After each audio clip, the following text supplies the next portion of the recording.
Bueno, bienvenidos a todos. Estamos otra vez en una nueva edición de nuestros free webinars de la comunidad Transformatio de la certificación internacional en Eneagrama aplicado. Y hoy tenemos a dos expertas en este tema de la mediación y el liderazgo, que además son profesoras en nuestro ciclo 2, que son Margarita Guerra y Susana de los Reyes. ¿Qué tal, chicas? Gema, ¿querés hablar algo sobre ellas? Hombre, claro, lo primero es presentarlas porque se merecen una presentación de honor. Aquí tenemos a Marga y a Su y a Marga. Y bueno, Margarita, pues yo diría que podemos decir muchas cosas de ella. Es profesora de Eneagrama acreditada, es presidenta, superpresidenta de nuestra Asociación Española de Eneagrama, o sea que los que se quieran asociar aquí la tienen, que es nuestra jefa. Es profesora de la Escuela Universitaria del Real Madrid, especialista en mediación y gestión de conflictos, coach, especialista en coaching de equipos, yo que sé, un montón de cosas, máster en Derecho, licenciada en Derecho, un montón de cosas, pero quizá aparte de todo eso, que son pues, el currículum de toda la vida, pues hay que resaltar que para Marga eso de conectar, de allanar situaciones difíciles, es algo que, bueno, que sí que es parte de su profesión, pero también es algo natural en ella, ¿no? Y eso le hizo, pues en su momento, pues ahondar en este tema de la mediación profesional y junto con el eneagrama ella hace un combo, ¿no? En el que nos va a explicar pues ese enfoque que a la vez es eficaz en la resolución de conflictos, pero y humano también, ¿no? Tanto a nivel personal como a nivel organizacional, o sea que tenemos mucha cosa con Marga. Y con Su, pues decir que, bueno, por ejemplo, Su es directora del Máster de Psicología y Coaching Deportivo de la Escuela Universitaria del Real Madrid de la Universidad Europea, es experta en eficacia relacional, en comunicación no verbal, en coaching sistémico, liderazgo, talento, es coach acreditado, profesora acreditada también de Eneagrama, coach PCC por la ICF, máster en PNL y socióloga. Pero otra vez yo diría que todo eso está muy bien como currículum de estos típico, pero que podríamos decir que Su es una apasionada de las relaciones. La palabra relaciones con Su sale todo el rato, tanto personal como profesionalmente, ¿no? Y bueno, ella nos va a hablar de cómo combinando distintos modelos de transformación se pueden mejorar las relaciones y además en este combo entra el eneagrama y bueno, pues cómo la comunicación a todos los niveles pues puede ayudarnos en nuestro día a día y sobre todo en el liderazgo. Y liderazgo, pues ya veremos que a todos los niveles. Así que yo creo que tenemos dos ponentes de talla y bueno, pues empezamos con Chu. Sí, a ver, ¿por quién empezamos? Marga, Susana, Susana, Marga. Marga, a ver, vamos a empezar por vos. A ver, uno escucha la palabra mediación en todos lados, que para esto hay que mediar, para el otro hay que mediar, que la mediación es importante. Pero a ver, contanos bien qué es exactamente la mediación. ¿Cómo la definirías vos a la mediación? Bueno, buenas tardes y muchas gracias a los dos. Gracias por la invitación a estar aquí. La mediación, pues la mediación, hay muchos tipos de mediación y como bien dices, se puede aplicar en muchos ámbitos. Al final la mediación lo que es una técnica, ¿no? Es una técnica para trabajar situaciones en las que bueno, hay una situación de desacuerdo, de intereses contrapuestos. Al final la mediación sirve para gestionar y resolver situaciones de conflicto. Y al final, cuando trabajamos en una situación de conflicto, trabajamos una relación que se ha dañado, una relación en la que se ha perdido la confianza, una relación en la que ya no es posible la comunicación. Podemos hablar de una relación entre dos personas, podemos hablar de las relaciones en un equipo de trabajo, podemos hablar en cualquier ámbito. Y al final, entonces, la mediación va un poquito más allá y lo que trata es de recuperar esas relaciones dañadas, de permitir un entorno y un ambiente en el que se permita recuperar y restablecer esas relaciones, porque al final, bueno, las relaciones, como dice Alex Rovira, el 90% de nuestra felicidad depende del éxito de nuestras relaciones, ¿no? Y a mí la palabra éxito me chirría un poco, casi yo diría el bienestar o El el buen bienestar, estar sí, sí, de sí. nuestras relaciones más que el éxito. Pero bueno, es algo importante y la mediación está en muchísimos ámbitos, como tú bien dices. Se ha generalizado mucho, por ejemplo, se oye mucho de mediación familiar, ¿no? Parejas en caso de divorcio que optan por acudir a un mediador para tratar de establecer un convenio regulador y ser ellos los que busquen su propia solución, en vez de ser un juez los que les dictamine y les diga cómo va a tener que ser la relación a partir de ese momento. Hay mediaciones voluntarias también a nivel mercantil para resolver conflictos entre empresas. Hay mediaciones o técnicas para trabajar, mediar en conflictos dentro de equipos.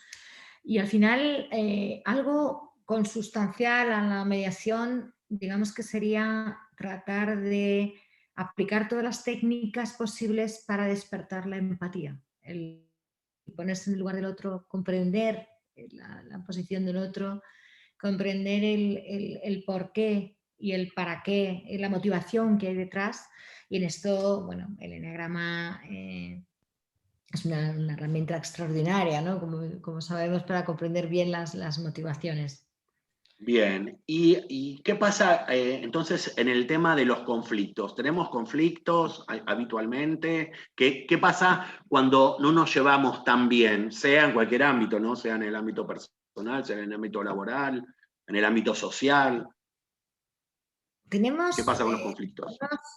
Realmente los conflictos, a ver, parece una palabra muy grande y también depende mucho de cómo veamos el conflicto, ¿no? No todos lo vemos igual, hay personas cómo lo vivimos o cómo lo percibimos como algo negativo o como una oportunidad para crear algo nuevo o como hay que ver un poco cómo se considera ese conflicto, ¿no? Pero al final todos los días estamos inmersos en situaciones potenciales de conflicto. Todos los días vivimos en un mundo en el que pueden surgir a nuestro alrededor cosas que supongan un detonante para nosotros para llevarnos hacia ese conflicto, ¿no? Para nosotros o para las personas que nos rodean. Al final, te diría que incluso mucho más en los tiempos que estamos viviendo. Estamos rodeados ahora de permanentes conflictos o conflictos en potencia. Llevamos especialmente un año con muchísima incertidumbre, donde las personas están teniendo que gestionar situaciones muy complicadas. Hay mucha incertidumbre, mucho miedo, mucha rabia. Estamos bajo un estrés muy fuerte y bueno, los que trabajamos con el eneagrama sabemos que es el ambiente perfecto para que los mecanismos de nuestro ego y de nuestro tipo de personalidad estén más alerta que nunca y nos convirtamos en personas mucho más reactivas. Y al final una pequeñita cerilla puede encender ese conflicto, ¿no? Sí, Otra cosa, sí. sí, y que entremos en conflicto con nosotros mismos, que es lo que pasó todo el 2020, ¿no? Con esta cosa del aislamiento, de la cuarentena. El principal conflicto ahí venía con nosotros mismos, o con un Sí, otro sí. significativo que vivía con nosotros. Tremendo, tremendo. La gestión de la frustración de estar con nosotros mismos y de la situación que estábamos viviendo. Además, en eso ha sido una experiencia impresionante, cada uno conocerse y ver cómo ha habido personas que han conectado tremendamente con la tristeza. Puedes ver gente profundamente triste, pero también puedes ver gente profundamente enfadada. Te das cuenta de que no todos reaccionamos igual. En esto el eneagrama tiene mucho que decir. Hay mucho miedo, todos tenemos miedo de una forma o de otra, pero hay personas que han conectado más con la emoción del miedo y el cómo nosotros afrontamos este tipo de situaciones ha sido un reto impresionante en este último año, ¿no? Y en esto es, bueno, para este tipo de cosas el autoconocimiento que te brinda una herramienta como el eneagrama es una perla porque te permite entender muchas cosas, ¿no? Y también entenderte mejor a ti, a los que te rodean, pero también tener cierta compasión contigo mismo por lo que estás viviendo y comprender que te están llevando al límite y procurar que no se te accionen de forma automática algunos mecanismos, porque entonces es cuando la lías. O sea, al final, yo por mi eneatipo conecto mucho con la ira y soy un eneatipo muy volcado en la acción. Y gracias al eneagrama digo, un momento, Marga, cuidado que vas, quieta, para, piensa, respira. Medita, siente, o sea, al final nos da opción, ¿no? Nos da opción a elegir otro tipo de respuesta en este tipo de conflictos. Claro, y bueno, vos mencionaste antes la importancia del eneagrama en la mediación. ¿Cómo sería esto? ¿Cómo podemos aplicar el eneagrama a la mediación? Nos puede ayudar mucho. Lo primero, como tú muy bien has dicho, para comprendernos a nosotros mismos, ¿no? Entendiendo cómo nosotros vivimos el conflicto, aprender un poco cuáles son nuestros detonantes principales, porque algo muy curioso cuando te dedicas a observar y a estudiar las situaciones de conflicto es que todos tenemos a creer que hay ciertas cosas, hay ciertos detonantes que pues, generan el conflicto y eso depende de la persona. Lo que para mí puede ser un detonante directo, para otra persona puede pasar absolutamente desapercibido y no molestarle, no suponerle una invasión de su espacio o no percibir que ha sido traspasado un límite o vulnerado un interés legítimo y no pasa nada y no se reacciona. Entonces lo primero que el eneagrama nos va a explicar que hay como mínimo 9 juegos de causas o de detonantes que nos van a llevar al conflicto y que no todo nos pone en situación de conflicto lo mismo. Digo como mínimo 9 porque luego ya cuando entramos en matices de Cuando los entramos en los subtipos, pues subtipos. 27, y entonces ya, bueno, esto se vuelve muy rico, ¿no? Que también es un tema importante tener en cuenta el instinto dominante porque las cosas que nos importan y que nos pueden llevar al conflicto tienen mucho que ver también con la variante instintiva dominante, ¿no? Pero, ¿qué más cosas? El eneagrama también nos va a explicar que aunque lo que para mí es entrar en conflicto puede no serlo para ti, porque mi forma de reaccionar ante el conflicto, en mi caso es muy evidente, yo por mi eneatipo tiendo a la confrontación, sin embargo hay otras personas que en el caso de conflicto su tendencia va a ser a retirarse, a huir, a no enfrentarlo, a meterse en su mundo y a, O, por ejemplo. por ejemplo, Sí. poner tierra de por medio y no entrar, ¿no? Separarse. Entonces, bueno, esto, aprender que no todos reaccionamos igual ante una situación de conflicto es muy importante. Darnos cuenta de cómo reaccionamos, darnos cuenta de tener la oportunidad de gestionarlo de otro modo y empezar, por otro lado, a entender mejor a los demás. Cuando nosotros queremos en algún tipo de trabajo de acompañamiento, puede ser trabajo de acompañamiento de cliente, en sesiones de coaching, puede ser con trabajo de equipos, puede ser en una mediación entre dos personas, una pareja que ha tenido problemas. Ver toda esta variedad y afinar este radar de aprender que pueden ser matices muy distintos lo que tienen unas personas respecto de otras.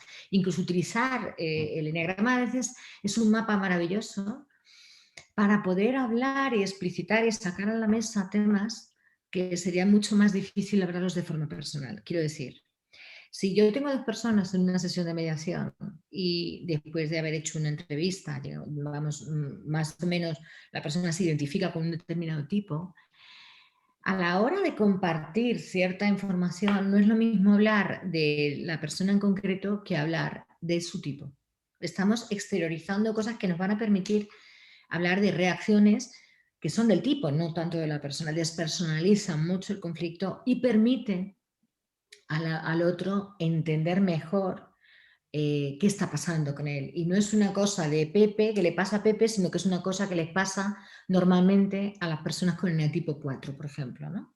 No es Claro. tanto de Pepe como del 4. O sea, permite hablar de cosas que cuando uno lo vuelve personal es muy complicado hablar de ellas en primera persona.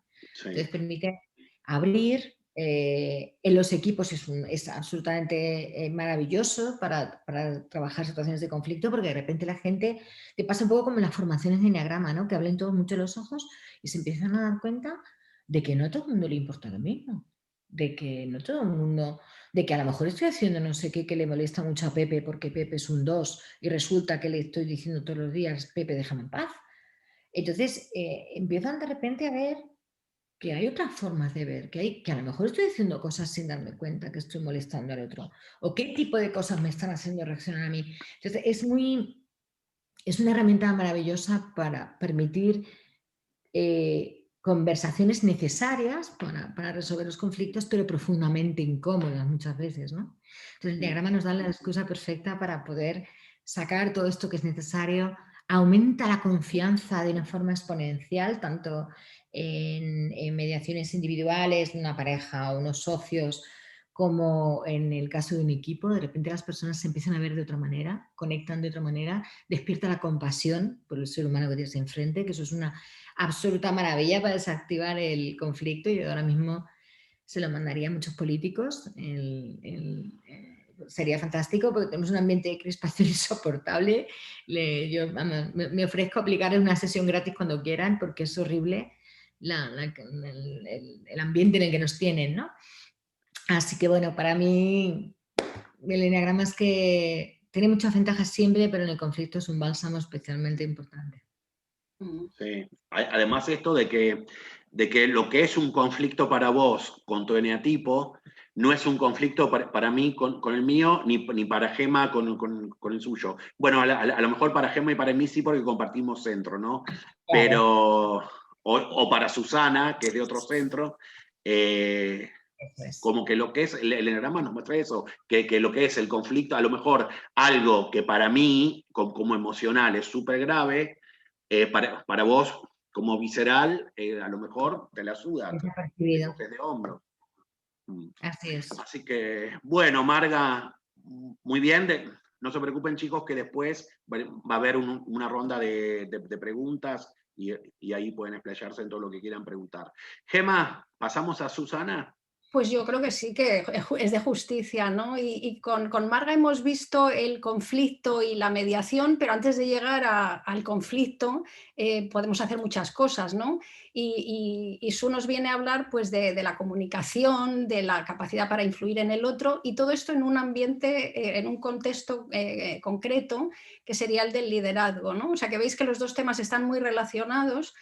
Aunque cada uno tiene su historia. Pero a mí me gustaría preguntarte, Su, que bueno, hablamos de liderazgo y hay palabras que ya son palabras con mayúscula, pero que a base de utilizarlas han perdido el significado y parecen ya un commodity y no dicen nada, ¿no? ¿Qué es este rollo del liderazgo que lo tenemos en todas partes y sobre todo en el ambiente, en los lugares corporativos, pues se habla mucho, pero no dice nada, ¿no? ¿Qué nos puedes decir tú de esto? Totalmente. Bueno, lo primero, buenas tardes y muchísimas gracias por permitirme estar aquí. Estoy muy contenta, emocionada de compartir esta tarde y también de compartirla con vosotros y con Marga, porque Marga y yo hemos trabajado mucho juntas. Y para responderte a la primera pregunta voy a utilizar algo que Marga y yo investigamos bastante y era sobre el concepto de liderazgo. Nosotras que cuando hemos trabajado en empresas, con grupos, con comités de dirección y demás, lo primero que nos hacían, nos proponían es como vamos a mejorar el liderazgo, ¿no? Entonces, vamos a mejorar el liderazgo, ¿qué significa? Luego lo conectaré con otra de las cosas que ha dicho ella, que tiene que ver también con la mediación. Como bien dices, Gemma, el liderazgo está en cualquier sitio, ya todo es liderazgo, pero si nos ponemos a analizar un poco qué significa o qué hay detrás de todo esto, yo te diría que tenemos que posicionarnos sobre el término liderazgo en cuanto a qué queremos conseguir de un líder, ¿no? Entonces, al final, hay muchos tipos de liderazgo. Hay liderazgo, lo asociamos a lo positivo, pero no siempre es positivo. Se puede ser un gran líder y generar grandes conflictos y grandes influencias muy negativas, ¿no? Entonces nosotros vamos a irnos a la parte más positiva, ¿no? Entonces había un estudio que se hizo en Stanford, parece ser que hay más de 1500 tesis doctorales sobre qué tiene que tener un líder, ¿no? Entonces, y en todas hay habilidades de comunicación, habilidades de negociación, habilidades de no sé qué. Pero se hizo un estudio con 75 expertos en la Universidad de Stanford, a los que se les reunió durante un tiempo para que fueran capaces de expresar y decir realmente qué tiene que tener un líder. Y conecto con cosas que decía Marga. Y hubo como 4 puntos en este orden que eran claves. El primero era ser una persona con un altísimo nivel de autoconocimiento. Este era fundamental. Si nos vamos a Grecia, ¿no? El conócete a ti mismo de la Puerta de Delfos, este era clave. El segundo punto era la gestión de las relaciones, cómo te relacionas con las personas, ¿vale? El tercer punto tenía que ver con cuánto de alineado estás tú a tus objetivos, ya sean objetivos de empresas, objetivos de relaciones, objetivos de comunicación. Y el cuarto era cómo gestionabas el estrés y la incertidumbre, que ahora estamos en un momento maravilloso para ver cómo lo gestionamos, ¿no? Entonces, concepto de liderazgo tiene que ver con todo lo que ha dicho Marga, todo lo que has dicho tú, y sobre todo tiene que ver con cómo somos capaces de influir en el otro. Y ahí es donde está el foco de este webinar, ¿no? Porque si en cualquier ámbito tú tienes que influir, en el ámbito de la mediación, como es lo que ha comentado Marga, al final tienes que conseguir influir en el otro para que las dos personas consigan llegar a acuerdos que sean satisfactorios, por lo menos desde un punto de vista de poder cerrar una posición, ¿no? Entonces, ¿cómo puedes llegar a un acuerdo? Comunicándote, a través de la comunicación. Y ahí es donde yo me profundizo un poquito más. Había un gran sabio, que esta frase no es mía, que dice, no es posible no comunicar. Con esto yo ya diría que estamos hablando mucho, ¿no? No es posible no comunicar, siempre estamos comunicando. Y este es uno de los aspectos que tomando conciencia de ello, nos hace muy responsables de hasta qué punto podemos influir en el otro. Si siempre estamos comunicando, siempre estamos dando información de lo que sentimos, de lo que pensamos, de lo que queremos. Y si siempre estamos comunicando y a veces estamos callados, estamos comunicando desde lo verbal y desde lo no verbal. Se suele poner mucho foco en todas las palabras que decimos y evidentemente hay que tenerlas en cuenta porque cada palabra y cada frase y cada conversación crea futuro, pero no nos podemos olvidar de cuánto estamos influyendo nosotros a través de la comunicación no verbal, a través de nuestra voz, de nuestro tono, de nuestro ritmo a la hora de hacer los discursos, de nuestro aspecto físico y de nuestra ropa, de lo que escogemos cada día para poder relacionarnos con el otro, ¿no? Y esa es la influencia que evidentemente va a generar una repercusión en el otro. No es lo mismo que tú llegues a una reunión o a un acuerdo, a una mesa de negociación, de mediación, con un aspecto o con otro, con una manera de expresarte o con otra, con un tono de voz o con otro. Todo esto va a influir y esa es la parte que, tomando conciencia de cuánto nosotros estamos influyendo en los demás, podemos generar la influencia que queremos, ¿vale? Yo creo que por ahí es por donde yo pienso que los líderes positivos, por decirlo de alguna manera, los referentes, que me gusta a mí utilizar más, tendrían que trabajar. Y desde el eneagrama, por ejemplo, es importantísimo si nos vamos a los instintos.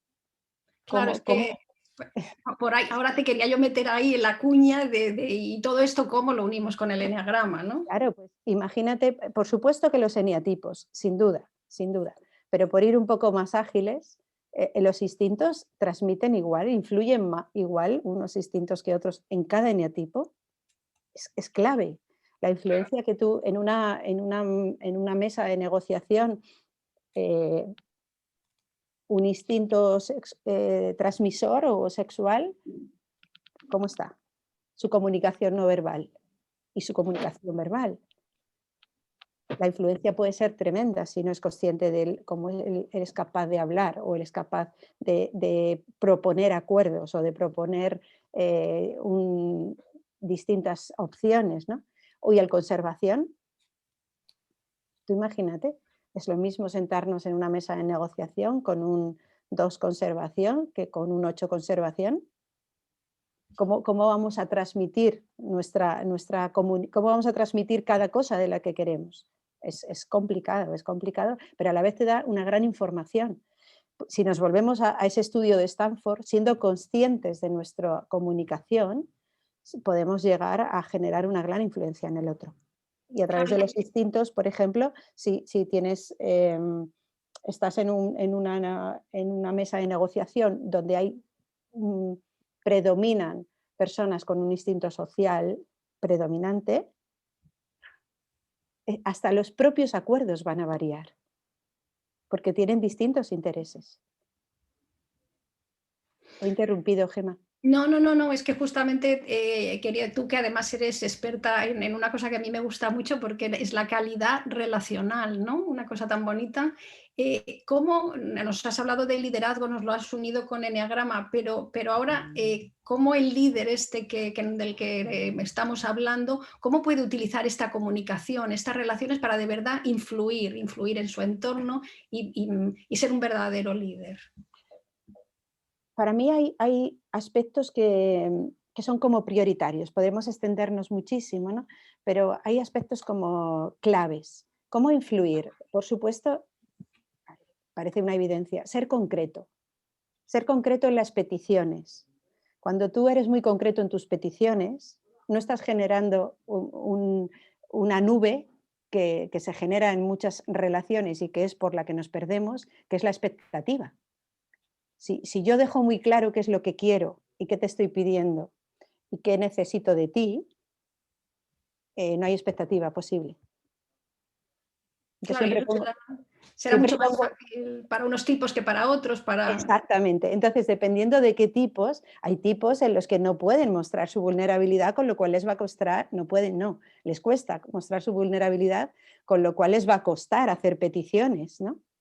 Yo siempre digo, pongo un ejemplo absurdo, ¿no? Si yo le digo, yo tengo una hija que tiene 20 años, si yo le digo, ven pronto, cuando sale por la noche, ¿a qué hora va a venir mi hija? Sabe Dios.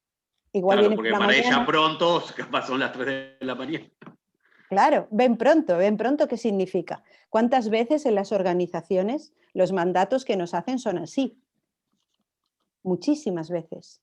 No hay concreción en los mandatos y las peticiones que nos hacen, con lo cual estás generando una expectativa a la persona y estás generando una expectativa en el ambiente y en el equipo. ¿Qué se espera de mí? Entonces, ese es un punto clave. El punto es cómo yo me comunico a través de los mandatos y las peticiones que hago. Pero igual de importante es cómo yo comunico los ofrecimientos que hago. ¿Vale? ¿Qué te voy a dar yo a ti para conseguir este objetivo? ¿Cómo vamos a trabajar tú y yo un acuerdo? Y igualmente pasa, el ofrecimiento nos ocurre igual, cuando algunas veces, y somos muy dados a ellos, ¿no? Oye, mira, estoy aquí para lo que quieras. Bueno, no hay cosa más abstracta. ¿Cómo que para lo que quieras? Pues, vale, dame dinerito. No, no es así. Estoy aquí para tal. O me necesitas para la mudanza el domingo, yo voy a estar aquí. Te voy a acompañar, te voy a ayudar. Entonces, la comunicación clarísima, concreta y específica, y en base al objetivo de cada momento, es el punto de mayor influencia de un líder. Porque con ello no se van a producir nubes ni vacíos, o por lo menos se van a producir los mínimos. Cuando se producen los mínimos, tú ya sabes a qué acogerte y puedes tomar la decisión de si me quedo o me voy. Como bien decía Marga, si sigo conversando o no, si sigo generando una conversación para crear un vínculo, para mejorarlo, eso ya estamos en una parte casi prácticamente de negociación y mediación. La verdad es que hay aquí muchísima cosa, mucho que se puede ir tirando y bueno, y de eso hablaréis cada una de vosotras en vuestro taller, ¿no? Pero Gonchu nos quería decir algo, ¿no? Sí, no, ya que sacaste el tema de, a ver, por ejemplo, Susana, vos qué nos vas a contar, de qué nos vas a hablar en tu taller, que es el 8 de mayo. El 8 de mayo. A mí me gustaría conseguir al final de la sesión que cada uno de nosotros hubiésemos tomado, cada uno de nosotros o cada uno de los participantes, lógicamente, tomasen conciencia de cuáles son esas repeticiones en comunicación que les impiden o les dificultan la calidad de las relaciones. ¿Vale? ¿Cómo vamos a hacer esto? Lo vamos a hacer a través de unos ejercicios y de unas tomas de conciencia que nos va a ayudar mucho nuestro eneatipo y nuestra experiencia. En todos los momentos que nuestro eneatipo ha salido, voy a decir, nos ha beneficiado y nos ha traicionado. ¿vale? Porque esas repeticiones nos van a dar información de cómo nosotros influimos en el otro, a veces para no conseguir nuestros acuerdos ni nuestras buenas relaciones. Bien, bien. Y Marga, en el tuyo, que va a ser el 19 de junio, te voy a fijar una marcha. Pues 19 de junio, ¿qué veremos? La idea es que las personas que trabajamos en el taller del 19 de junio puedan tener una noción clara de cómo poder de alguna forma intervenir o gestionar diferentes situaciones de conflicto en los que ellos se vean inmersos, ya sean conflictos suyos en los que son parte o conflictos que perciben a su alrededor, en su familia, en su trabajo, entre dos personas. Un poco las técnicas, ¿no? Que son un poco, tiene que desarrollar una persona que quiera mediar en esta gestión de conflictos, y cómo poder utilizar la inmensa información que nos da el eneagrama, de poder entender bien cómo vivimos nosotros mismos el conflicto y cómo lo vive cada uno de los tipos, cuáles son los detonantes de cada uno, cómo tendemos a reaccionar, y sobre todo irnos, algo muy importante, aplicaciones específicas de cómo utilizar el eneagrama en un tipo de conflicto, en un tipo de mediación y en otro, tanto en el ámbito con grupos o equipos o cuando estamos en un entorno con dos personas. Sería un poco la idea, ¿no? El cómo todos sabemos que el eneagrama da una información súper rica, es un mapa muy grande y muy rico y muy extenso sobre las personas. Aplicaciones específicas para poder llevar esto a mejorar las situaciones de conflicto que vivimos o aquellas que viven los terceros y donde queremos de la mejor manera posible intervenir como mediadores y tratar de ayudar a encontrar soluciones, ¿no? Bien. Muy bien. Buenísimo. ¿Qué os parece? ¿Qué te parece, Gonchu, si abrimos? Pasamos, sí, a la ronda de preguntas, porque acá había un par en el chat. Jime, que vos ya estabas preguntando desde antes. Bueno, buenas tardes de nuevo. Yo tengo varias preguntas respecto a la empresa, en la parte organizacional. Yo en este momento quiero estandarizar procesos y perfiles de cargo. ¿Ese tipo de procesos se pueden perfilar bajo el eneagrama? ¿Procesos de qué tipo? Perdona. Por ejemplo, el perfil de cargo. Por ejemplo, yo tengo una inmobiliaria. Entonces, por ejemplo, en la inmobiliaria, yo tengo, por ejemplo, la persona administrativa, la personalidad es muy diferente porque es una persona calmada, tranquila, que es la que se encarga como de pasar las pólizas, de firmar contratos. Pero, por ejemplo, tengo a la parte comercial que tienden a ser más agresivos, tienden a ser más fuertes, más individualistas. Entonces, cuando dices perfil de cargo, quizás es algo que nosotros hablamos más de descripción de competencias del puesto de trabajo, una descripción por competencias en función de las funciones que tiene que hacer la persona, ¿verdad?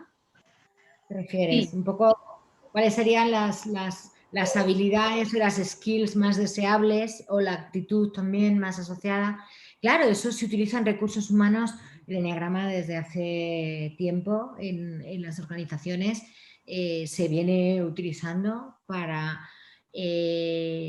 describir, porque es verdad que hay determinados perfiles que tienen más inclinación por algunos tipos de trabajo que otros.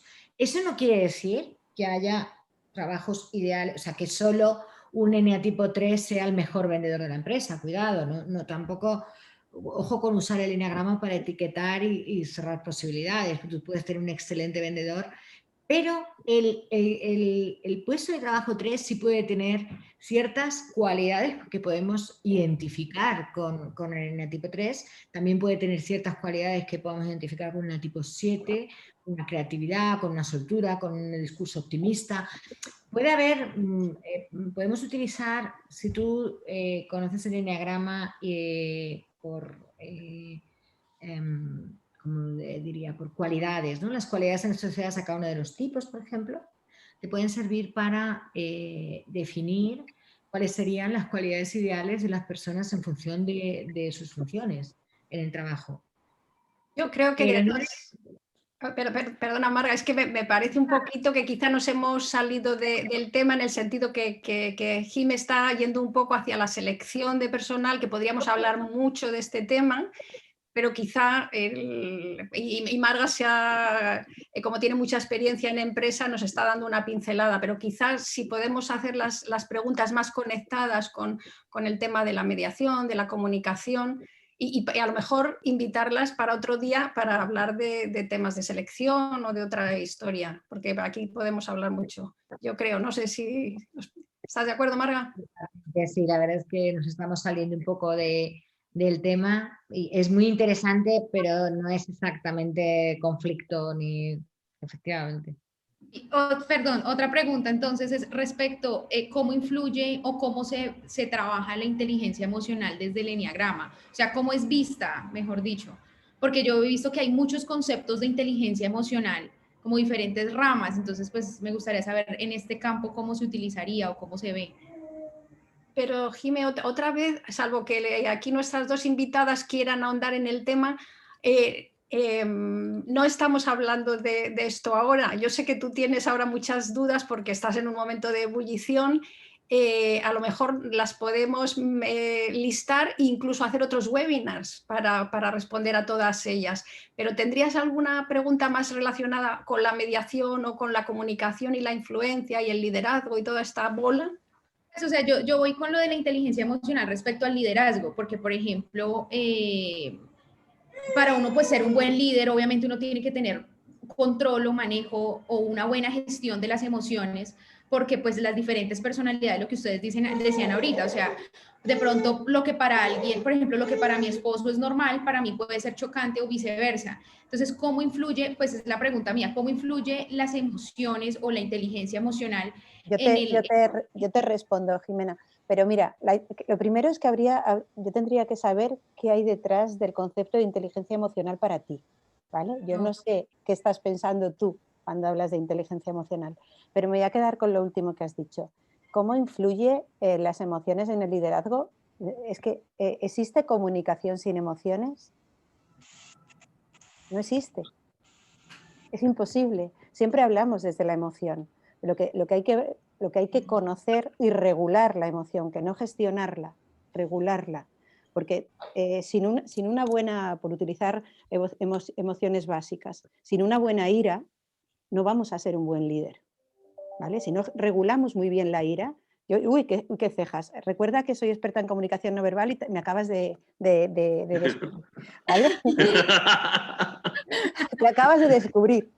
Bueno, entonces, tú tienes que saber regular la ira, pero sin ella no vas a ser un gran líder. ¿Por qué? Porque la ira es la emoción que te ayuda a marcar límites. Entonces, nuevamente te digo, como dice Gemma, vayamos a otras cosas porque esto da para estar aquí hasta por la noche. Okay, pero, y gestiona esas cejas, ¿eh? Mirá, Jime, cómo te sacó la ficha, porque justo habló de... Te dio ¿Dónde era? De la pasión justa, mirá. Sí. Gracias, muchas gracias. No he dicho nada, ¿eh? Yo no he querido descubrir nada. No.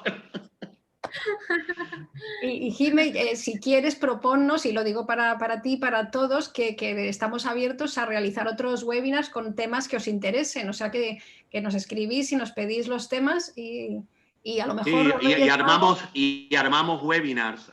Ahora justo estamos haciendo el calendario para de acá a fin de año, claro, para el segundo y para el segundo semestre. Así que si están interesados en temas, el eneagrama y tal tema, escríbanos y buscamos una persona experta en eso y lo hacemos. Acá nos pregunta Flavia, que ella está preguntando en portugués. La pregunta de Flavia es: ¿cómo influenciar a los hijos tipo 9 cuando están procrastinando? Si no los presionamos, ellos no hacen nada. Si los presionamos, tampoco hacen nada, porque se sienten acuados. Ahí me mataste, Flavia. Vos, Gemma, en portugués, ¿te acordás que es acuados? Yo entiendo que es que, pues eso, presionados, ¿no? Sí, yo asumo de ser presionado. ¿Cuál es el estilo de comunicación? Entonces, en síntesis, lo que nos pregunta Flavia, que debe ser de Brasil o de Portugal, es cuál es el estilo de comunicación que tenemos que usar para un hijo o una hija 9. Y lo mismo para una hija o hijo 7 que pone después. Después pone otro, sí. A ver, a mí esto me cuesta muchísimo responder a esto desde el eneatipo. O sea, nosotros tenemos que tener una comunicación influyente, pero desde nuestra autenticidad y desde nuestro autoconocimiento. Nosotros no podemos tener una comunicación diferente.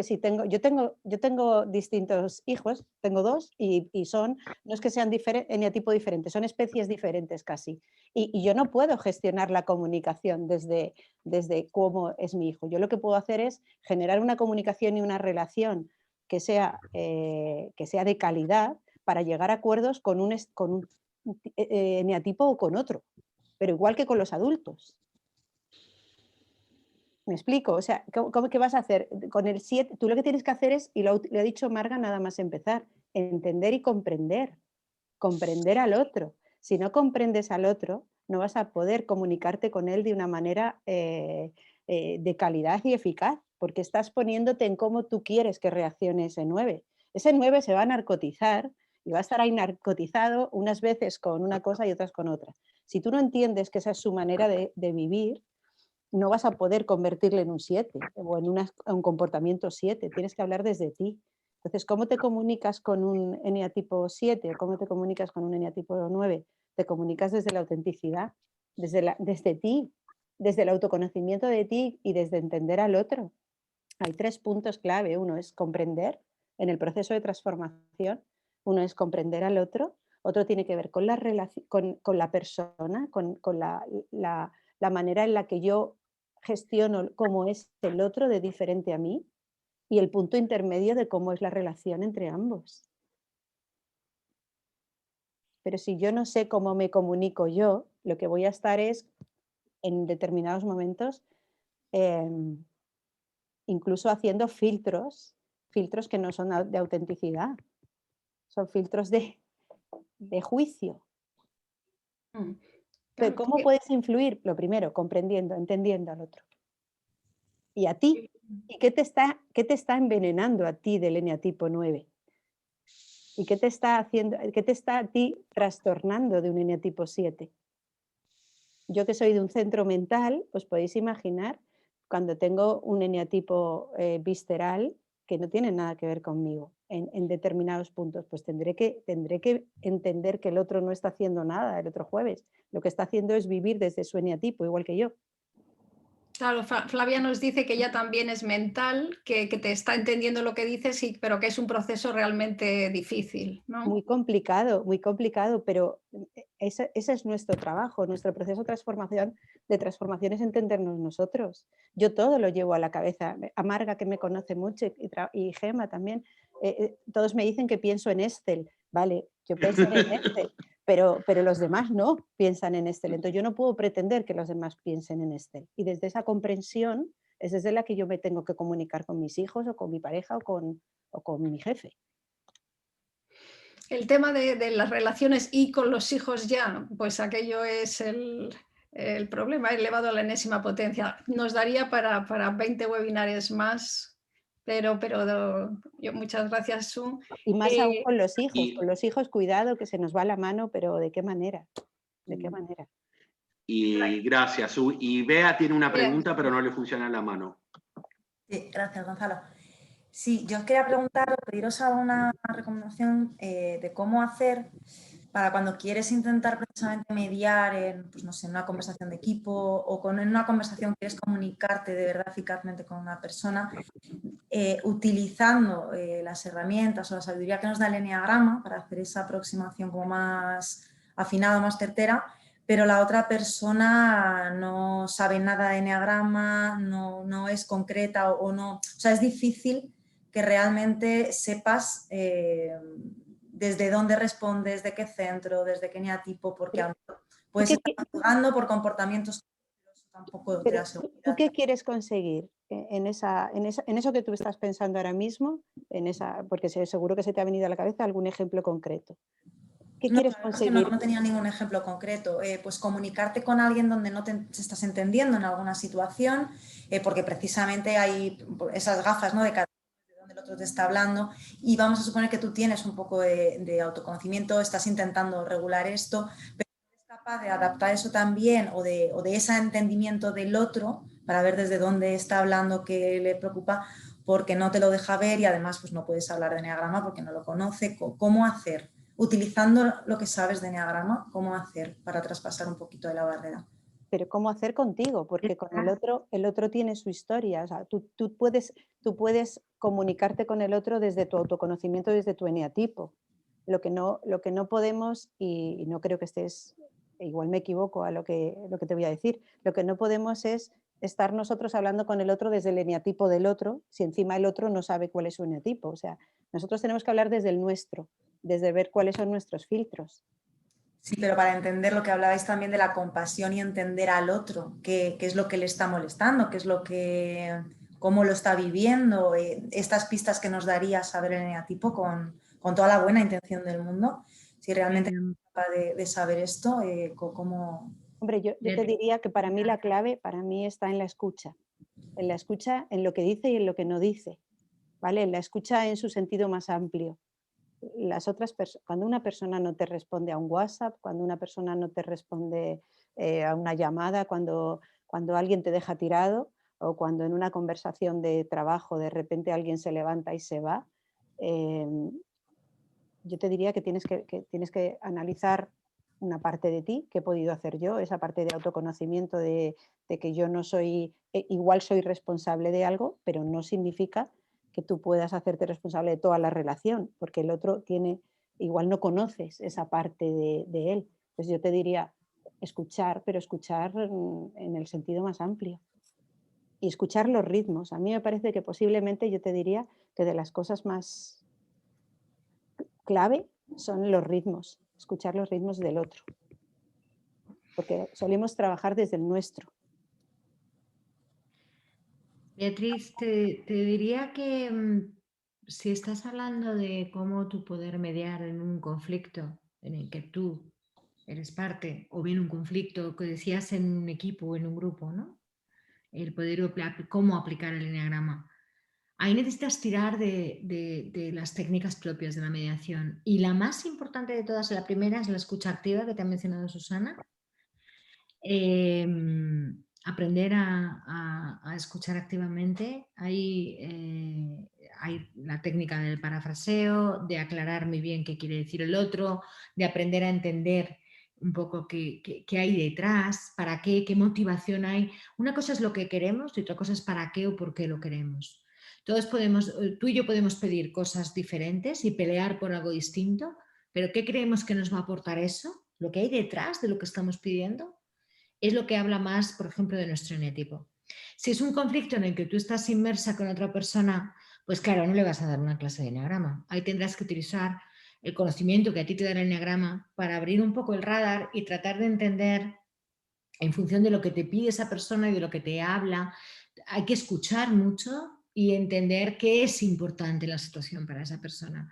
No desde tu punto de vista, sino desde el suyo. Intentar escuchar sin prejuicios, de forma abierta. Es una de las técnicas que vemos en el taller, ¿no? Cómo aprender a generar esa escucha activa y sin juicio para entender la situación del otro. Cuando estamos hablando de un equipo, sí exponemos el eneagrama, sí animamos a las personas a que se identifiquen con su tipo, a que vean más o menos por dónde va, qué tipo de cosas les importan, qué no. Entonces esto ya da mucha información al propio equipo y además ayuda a ponerse en los zapatos del otro y ayuda a despersonalizar los conflictos. Empiezas a darte cuenta de que cuando Pepe reacciona de esa manera tan violenta en el trabajo ante ciertas circunstancias, no es tanto el problema que Pepe tiene contigo, es el propio lío que tiene, como dice el lío que tiene Pepe consigo mismo, ¿no?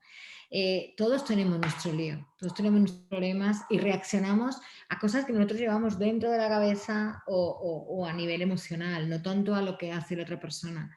Entonces ahí sí se expone, es muy rico el ayudar al equipo a conocer el eneagrama, conocer la riqueza del eneagrama y empezar a darse cuenta de que los problemas no van con ellos, no hay que personalizar, es que cada uno tiene sus cositas y el eneagrama nos enseña que hay 9 diferentes formas de sufrir y pasarlo mal, igual que hay 9 diferentes de todo, ¿no? Cualidades maravillosas, hay muchas cosas, pero que todos llevamos lo nuestro, todos sufrimos por cosas diferentes, unos lo dicen más, otros menos, y entonces despersonaliza.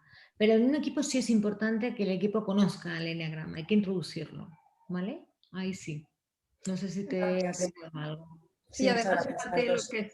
lo que estáis diciendo a mí me hace pensar que muchas veces queremos como el truco, la cosa para ver qué hacemos con el otro, ¿no? Si el otro, y a ver si consigo etiquetarle y así ya sé qué tengo que hacer, cuando realmente la respuesta siempre está en nosotros, ¿no? Si nosotros sabemos cómo trabajar con nosotros, normalmente el conflicto ya no es conflicto a lo mejor, o por lo menos hemos hecho nuestra parte. Pero bueno, es muy interesante y seguro que en los 2 talleres vamos a aprender un montón también de cómo poder lidiar con todo esto. Ujú. La cosa se nos va yendo el tiempo, ¿verdad, Gonchu? A ver, sí, tenemos tiempo para una última pregunta. Un último compartir. ¿Alguien quiere? ¡Uy, madre, qué miedo! Gime otra vez. Jime otra vez. A ver, la última y ya vamos cerrando. Como yo tengo un bebé de 11 meses, ¿cómo es una buena comunicación, por ejemplo, con él, que es un bebé? ¿Sí? No sé si me explico. Sí, muy bien. Jime, ahí necesitamos a alguien que se especialice en eneagrama y psicología infantil, y psicología ni siquiera infantil, y psicología de bebés. A ver si la pueden responder. Yo te voy a responder desde 2 sitios, ¿vale? Te voy a responder desde madre, ¿vale? Ok, Pues sí. abrázale, ámale y dile que le quieres muchísimo y punto pelota. Eso como madre. Y ahora desde el punto de vista más práctico, la teoría del apego, no sé si la conoces, es muy interesante, porque en base a cómo tú te comportas, además está en 11 meses, todavía puedes en base a cómo tú le proteges, en base a cómo tú te comportas con él, estás generando teóricamente incluso su instinto. Entonces, échale un ratito a la teoría del apego, búscala. Es muy Vale. interesante, ¿eh? Las madres protectoras generamos una cosa, las madres que no somos protectoras generamos otra, ¿vale? Upa, súper. Pero la primera parte yo creo que es la fundamental, ¿eh? Abrázale mucho, quiérele mucho y ya está. Pero ten en cuenta, si quieres desde el punto de vista más teórico, la teoría del apego. Ok, gracias. Yo agregaría que querer y amar incondicionalmente, ¿no? El día del examen de la semana pasada. ¿Alguien abrió el micrófono? Alguien tiene el micrófono, sí. Se está escuchando algo de un examen de la semana pasada. Sí. Amar incondicionalmente, decía Gonzalo, pues amar y amar desde la diferenciación y la singularidad de cada ser humano. Evidentemente con 11 meses ya te habrá demostrado un poco cómo es y cada uno tenemos un temperamento, nacemos con un temperamento y ese temperamento ya marca desde el minuto 1, ¿no? Pues ya te habrá ido diciendo él cómo quiere que le trates. Sí, es muy tranquilo. Pues ya aparte, sabes. que Matías ya mamó el eneagrama porque Jimena ya hizo 2 siglos 1 con nosotros y siempre está con el bebé en las clases, ya para nosotros ya lo conocemos, es un Míralo, lo divino. tiene ahí en la escalera, por Dios. Y Matías se ha escuchado todas las clases del curso avanzado de eneagrama. Pues, igual sabe más que tú ya de eneagrama. Desde luego se ha hecho la certificación entera, Matías. Sí. Ya cuando esté en el jardín de infantes, en el kindergarten, le va a sacar el eneatipo a todos los compañeritos del jardín.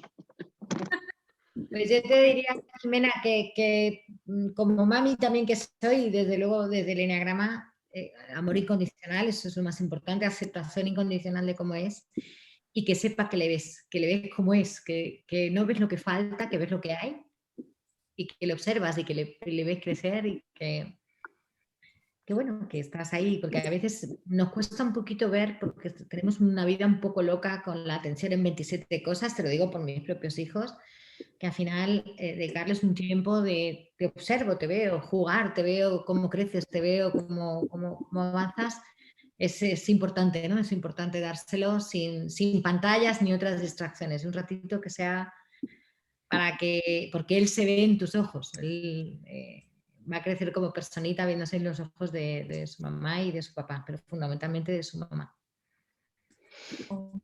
Pues, bien. pues muy bien y muchas gracias. Yo creo que, como veis, aquí hay para tirar del hilo un montón y ya seguiremos tirando un poco más adelante, pero os vamos a dar una serie de avisitos por aquello de que si os Los interesa, avisos pues parroquiales, como le decimos. parroquiales. Los Y empezamos avisos desde el parroquiales. final para adelante. Con Marga, hablando de mediación, estaremos en junio, el día 19, ¿vale? Así que los que estéis interesados, pues apuntároslo por ahí, nos escribís.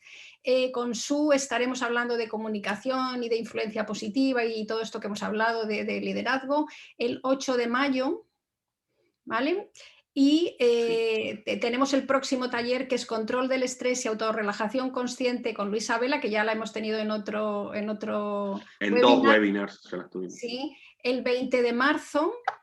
Y tenemos el próximo webinar, que es el 25 de marzo, que Pedro Espadas, al que muchos conoceréis, nos va a hablar de mentoring y desarrollo del talento, que también va a ser súper interesante. Además, los que lo conocéis ya sabéis que es una persona muy innovadora. Sí, y una cosa muy importante para los que no nos conocen, que es el primer contacto con nosotros, los talleres del ciclo 2, no hace falta que hagan todo el ciclo ni toda la certificación. Los talleres del ciclo 2, a diferencia del ciclo 1, que hay que hacerlo entero, los talleres del ciclo 2 se pueden tomar aislados. Es decir, si a ustedes les interesa el de Marga, toman el de Marga. Si les interesa el de Susana, el de Susana. Si les interesa el de las dos, el de las dos. Pueden tomar uno, los que quieran.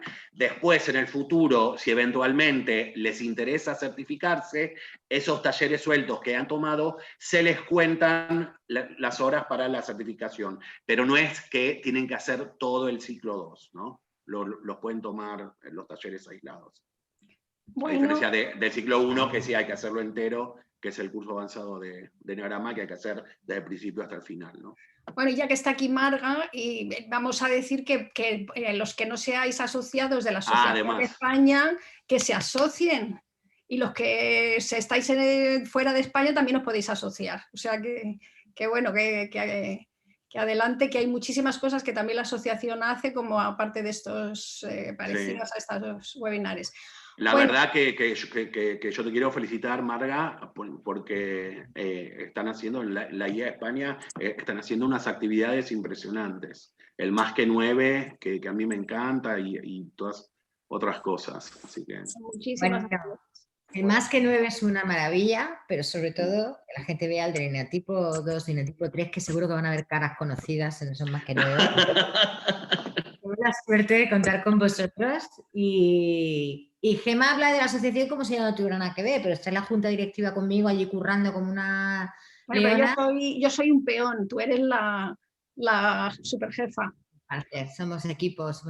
Sí, además es verdad que si hay una cosa en esta junta es que hay un gran equipo, creo yo. Capitaneado por Marga. Bueno, pues muchas gracias, Marga, muchas gracias, Su. Nos vamos a ver, sí o sí, y bueno, nos despedimos con una cancioncita que nos como la siempre. Conchu, que es el que no sabemos si estamos aquí dilucidando si son modernas o si son antiguas, porque todos aquí, bueno, todos no, algunos aquí somos un poquito mayores, somos del siglo pasado, así que bueno, os dejamos con una canción que esperamos que os guste y nos vemos en el próximo webinar que ya os hemos dicho que es el de Pedro el día 25. Así, no sé si hay alguna cosa más, Gonchu, que ya voy a compartir pantalla. No. Muchísimas gracias, ha sido un placer. a No, vosotras. gracias a y- ustedes, tanto a las ponentes como a los participantes. Bueno, y esperamos verlos en el próximo webinar con Pedro. Y acuérdense de mandarnos temas que les interesen para hacer webinars. Gracias. Aunque ya tenemos un montón, ¿no? Ya listamos un montón. Jimé nos ha dado un montón. Venga, ahí vamos. Hasta la próxima. Chao. Mira hacia tu alrededor.